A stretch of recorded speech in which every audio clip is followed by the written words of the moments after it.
Assalamu alaikum. So in this video we will discuss determination of the pH of a solution by pH meter, biochemistry practicals block number 3. So let's start.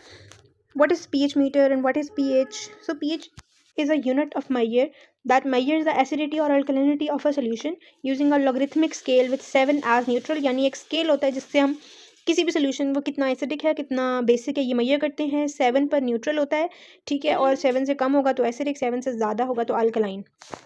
ठीक है, इसको हम pH कहते हैं. तो pH equals, ये आपसे formula पूछ सकते हैं एसपी में पीएच का, तो you have to know that कि it is a negative log of the hydrogen ion concentration given in moles per litre. Hydrogen ion की कंसंट्रेशन का यूनिट क्या है? It is moles per litre. ठीक है, और H positive the solution hydrogen ion concentration expressed in moles per litre. उसके बाद है पीएच मीटर. क्या होता है? It is a statistical tool that monitors the hydrogen ion activity in water based solution. ये हाइड्रोजन आयन की activity को major करता है in any solution, determining its acidity or alkalinity represented as pH.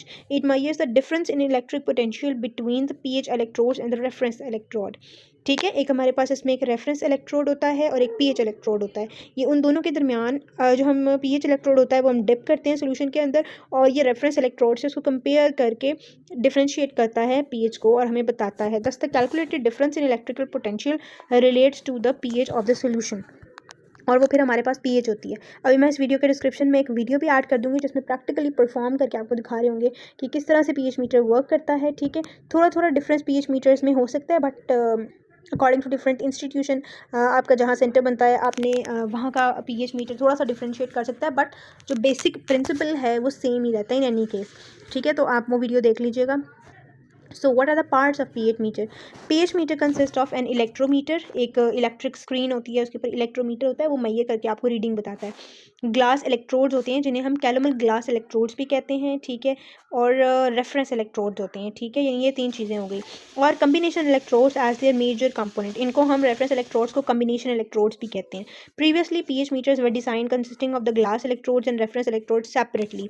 पहले में ये दोनों सेपरेट होते थे जब शुरू में इनको डिज़ाइन किया जाता था, बट अब जो पीएच मीटर्स आते हैं वो एक ही आपके पास जिसको हम प्रोब कहते हैं वो होता है, और उसके अंदर हमारे पास जो है वो रेफरेंस इलेक्ट्रोड्स भी होता है, ग्लास इलेक्ट्रोड भी होता है, और एक टेम्परेचर प्रोब होता है वो भी उसी के अंदर होता है. बट जो जैसे अभी मैं जो वीडियो इधर पोस्ट करूँगी, मैं 2 वीडियोस का लिंक दे दूँगी. एक तो बिल्कुल जो न्यू टेक्निक्स आई हैं उसके अकॉर्डिंग है, ठीक है, जो कि यूजुअली इंस्टीट्यूशंस में पढ़ा होता है. ठीक है, जो दूसरी वाली वीडियो होगी जो मैं फर्स्ट पर जिसका लिंक फर्स्ट पर प्रेजेंट होगा, उस वीडियो के अंदर जो आपको पीएच मीटर दिखाया गया है, उस पीएच मीटर में टेम्परेचर प्रोब अलग से है, और वो जो इलेक्ट्रोड्स वाला प्रोब है उसके अंदर ग्लास और रेफरेंस इलेक्ट्रोड इकट्ठे लगे हुए हैं. ठीक है, तो उसमें 2 आपको जो है वो नज़र आएंगे इलेक्ट्रोड, या 2 प्रोब्स आपको नज़र आएंगे. ठीक है, Later, more user-friendly pH meters were designed with a glass electrode, reference electrode, and a single probe, जिसको हम combined और combination electrode भी कहते हैं. ठीक हो गया. probe क्या चीज़ है अब? ठीक है, the probe designed as a 3-in-1 combination. अब इसमें 3 चीज़ें होती हैं. इसमें glass electrode भी होता है, reference electrode भी होता है. glass electrode में भी एक solution होता है.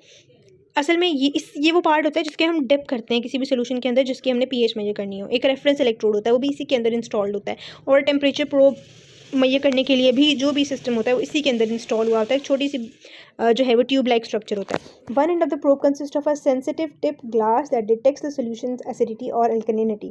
ये एंड जो है ये हम सोल्यूशन में डिप कर रहे होते हैं. In contrast other end of probe is connected to the electronic meter. एक वायर के जरिए से वो कनेक्ट होता है स्क्रीन के साथ, इलेक्ट्रिक मीटर के साथ, जो हमें डिस्प्ले करके दिखाती है रीडिंग को.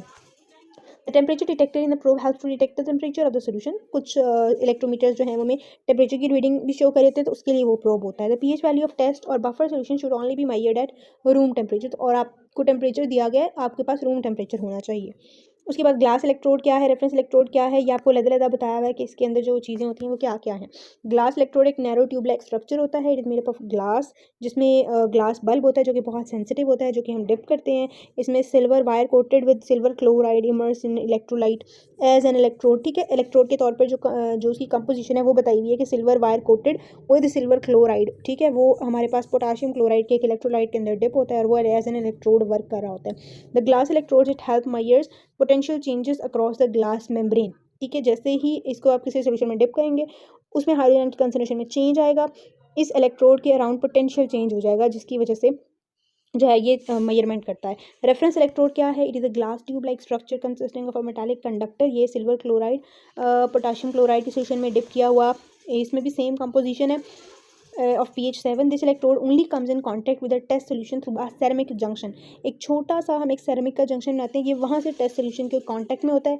This reference electrode is used to provide a stable zero voltage connection and helps to complete the circuit. ठीक है, ये सिर्फ circuit को complete करने के लिए है, एक reference के तौर पर है. It is insensitive to the solution's pH. ठीक है, ये sensitive नहीं है, ना ही ये detect करता है, detect glass electrode कर रहा है. ठीक है, फिर इलेक्ट्रोमीटर क्या है, ये स्क्रीन है जो कि आपको वोल्ट मीटर ये माइय करता है डिफरेंस इन पोटेंशियल.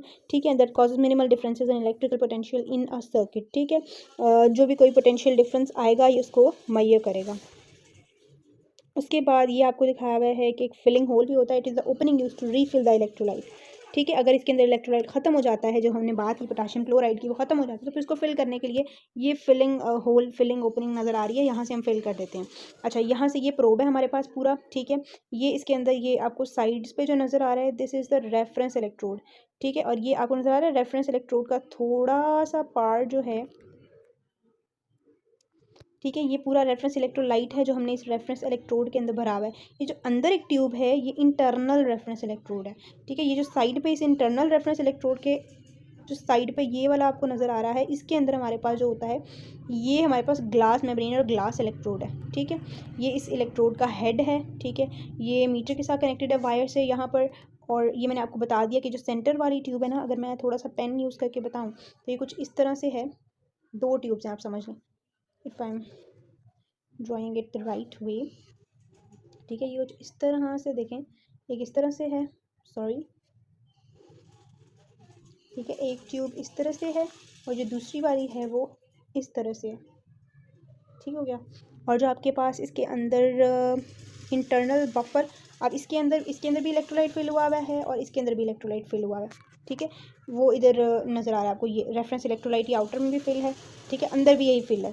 अब यहाँ पर आपको इसके अलावा ग्लास मेम्ब्रेन नज़र आ रही है, इंटरनल रेफरेंस इलेक्ट्रोड. अच्छा, जो इंटरनल रेफरेंस इलेक्ट्रोड है वो यहाँ पर प्रेजेंट है, इसके अंदर इस जगह पर. ठीक है, और इंटरनल बफर है इसके अंदर, वही इलेक्ट्रोलाइट इसके अंदर भी फिल है, उसको हम इंटरनल बफर कह रहे हैं. ठीक है, और ये इसके अंदर हमारे पास ग्लास मेम्ब्रेन है, sorry, this is the glass membrane. And पे जो सेंसिटिव होगा, जो अंदर डालेंगे तो टच करेगा सोल्यूशन को, जिसकी हम पीएच टेस्ट करें. It is a diaphragm. ठीक है, and that's all about the probe. उसके बाद है कि इसका प्रिंसिपल क्या है और ये वर्क कैसे करता है. The primary working of mechanism of pH meter is based on the exchange of ions from the sample solution to the inner solution of the glass electrode, जो कि पोटेशियम क्लोराइड है, through the glass membrane that generates electrical voltage. ठीक है, ये जो glass membrane है इसके across इसके ज़रिए से जो हमारे पास आयंस हैं, सोल्यूशन जो टेस्ट सोल्यूशन है उसके ज़रिए से इस इलेक्ट्रोलाइट के अंदर मूव कर जाएंगे, जो कि इसके अंदर प्रेजेंट होता है. जब उसके अंदर चले जाएंगे तो क्या होगा, चेंज आएगा वहाँ के पोटेंशियल में और इलेक्ट्रिक वोल्टेज जनरेट होगा. फिर उसको हम वोल्ट मीटर से इलेक्ट्रोमीटर से मेजर कर लेंगे. Therefore the result of pH meter is based on the combined relation between electric voltage, ion concentration and pH reading. इन तीनों चीज़ों को मिला के करें. अब ये इन्होंने सारा ओपन करके समझाने के लिए ड्रॉ किया हुआ है कि सर्किट अगर हम इसको कंप्लीट सर्किट के तौर पर लें तो वो किस तरह से है कि ये सोल्यूशन है जिसकी हमने पीएच मेजर करनी है.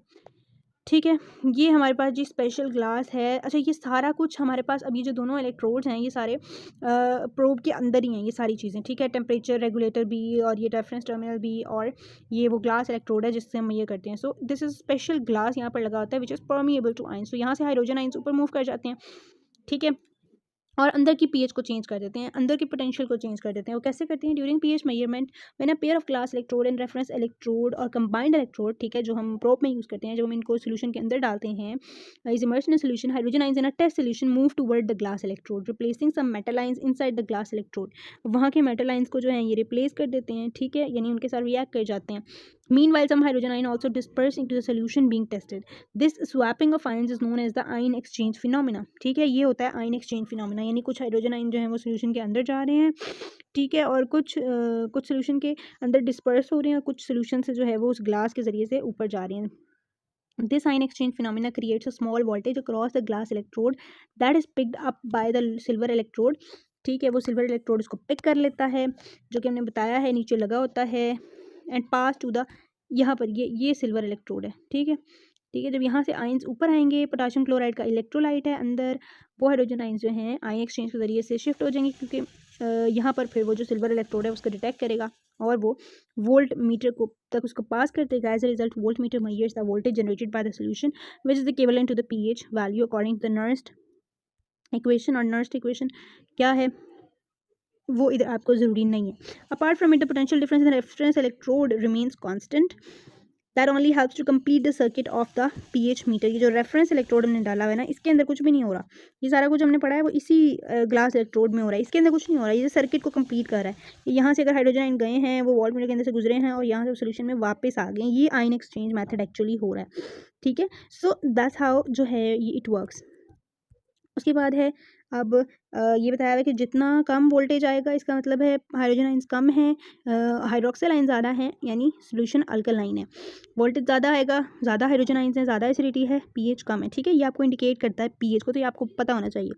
प्रोसीजर क्या है, अब आप इसको पीएच मीटर पर परफॉर्म कर रहे हैं तो उसका turn on the pH meter and wait for an adequate time for it to initialise. ठीक है, अपने उसको ऑन होने का टाइम देना है, अपने टाइम देखना है कि उसका जो है वो पीएच मीटर का ऑपरेटिंग मैनुअल पढ़ना है. उसके बाद है remove the electrode from the storage solution. एक स्टोरेज सोल्यूशन के अंदर वो डिप हो सकता है या कुछ ब्रांड्स का होता है, कुछ का ऐसे भी होता है वो ग्लास की कैप से कवर्ड होता है. उसको आपने हटाना है. फिर उसको जो है वो आपने डिस्टिल्ड वाटर से जिसमें कोई आयनाइजेशन नहीं हुई हुई आपने उसको क्लीन करना है, टिश्यू से साफ़ करना. After rinsing blot the dry electrode with non abrasive Kim wipes. ये पूछा जाता है उस में कौन से वाइप्स यूज़ करते हैं हम इसको साफ़ करने के लिए. सो किम वाइप्स यूज़ करते हैं, शर वाइप्स यूज़ करते हैं, स्पेशल वाइप्स होते हैं. आपने उससे पानी को साफ़ करना है, टेम्परेचर मेंटेन करना है 25 पर, क्योंकि आपको शुरू में बताया कि 25 पर आपने रीडिंग लेनी है. फिर आपने उसको टेस्ट सोल्यूशन में प्लेस करना है, स्टिर करना है. अच्छा, समटाइम्स हम जैसे वीडियो में भी आप देखेंगे बफर्स पे मेजर करते हैं फॉर रेफरेंस, ताकि रीडिंग हमें पता चल जाए कि पीएच मीटर सही वर्क कर रहा है या नहीं कर रहा, क्योंकि उन बफर्स की पीएच हमें पता होती है. ठीक है, place the electrode in test solution, stir the test solution and also press the measure button to measure the pH value. उसी टाइम आपने पीएच मीटर पर मेजर वाला ऑप्शन पे क्लिक कर देना. Then wait until 1 to 2 minutes के लिए wait करना है. रीडिंग थोड़ी सी स्टेबलाइज होगी, वो कम ज़्यादा हो रही होगी. जब वो फिक्स हो जाएगी इसका मतलब that would be the final reading. Once the reading get stabilise press the measure button and record the pH value and also the temperature. पहले वो आपको वोल्टेज देगा, ठीक है, और फिर आपने जो है वो मेजर पर क्लिक करना है तो पीएच वैल्यू आ जाएगी. और फिर जो है वो आपके पास आपने उसको रिकॉर्ड कर लेना है, टेम्परेचर को भी और उन सारी चीज़ों को भी. व्हेन डन आपने उसको रिमूव करना है, उसको दोबारा से वॉश करना है और फिर आपने उसको ड्राई करना है अगेन. और कोई और सोल्यूशन चाहिए, कोई और सोल्यूशन की भी मेजर करनी है तो फिर दोबारा उसमें डिप करना है, सारा प्रोसीजर रिपीट करना है, फिर उसको वॉश करना है, ड्राई करके रख देना है. ठीक है, ड्राई किससे करना है, किम वाइप से या शर वाइप से, याद रखना है. और आपने इसको स्टोर करने के लिए 3 मोलर पोटाशियम क्लोराइड के सोल्यूशन में डिप करके रखना है. सो that was about the procedure. ठीक है, और आपके पास यहाँ पर इन्होंने जो प्रोसीजर बताया है, वैसे आपके पास जो है वो पीएच मीटर्स पर डिफरेंट बटन्स होते हैं. आपने वोल्टेज देखना है तो उसकी वोल्टेज वाले बटन पर क्लिक करना है, पीएच देखनी है तो पीएच वाले बटन पर, टेम्परेचर देखना है तो उस पर. ठीक है, तो वो आपके बटन्स के अकॉर्डिंग होता है. ठीक है, यूजेस भी इससे पूछे जा सकते हैं. क्या क्या यूजेस हैं, आप इससे पीएच मेजर कर सकते हैं, बायोलॉजिकल फ्लूइड की, यूरिन की, ब्लड की. इन दोनों की नॉर्मल पीएच रेंज आपको लाजमी पता होनी चाहिए, ऑस्पी में पूछी जाती है. ठीक है, उसके बाद है pH of soil to increase productivity. Chemical industry में हम यूज़ करते हैं, डिफरेंट इंडस्ट्रीज़ में यूज़ कर सकते हैं. फूड प्रोडक्ट्स की पीएच को यूज़ कर सकते हैं डिटर्मिन करने के लिए. Determination of concentration of substances by pH measurement or for prepare the reagents of exact pH values in microbiology laboratories. So that was about uses. Advantages क्या हैं, they are portable and user friendly. अगर properly handle करें तो longer duration तक चल सकते हैं. They provide accurate and precise values pH strip के निस्बत, and ज़्यादा सारे installation charges भी नहीं होते कि इतनी बड़ी मशीन है आपने उसको इंस्टॉल करना है. छोटी सी होती है, पोर्टेबल होती है और कॉस्ट इफेक्टिव भी होती है. डिसएडवांटेजेस क्या हैं कि रेगुलर कैलिब्रेशन करनी होती है, जैसे मैंने बफर्स का आपको बताया है, ताकि पता चलता रहे मशीन में कोई डिफ़ॉल्ट तो नहीं है. ठीक है, और उससे टाइम ज़्यादा लगता है. ठीक है, उसके अलावा electrode must be clean regularly to remove deposits. उसको लाजमी क्लीन करना है, क्लीन नहीं करेंगे तो रीडिंग सही नहीं आएगी. So that was all about this practical. Video मैं डिस्क्रिप्शन में ऐड कर दूँगी, आप देख लीजिएगा. Thank you so much for watching. अल्लाह हाफिज़.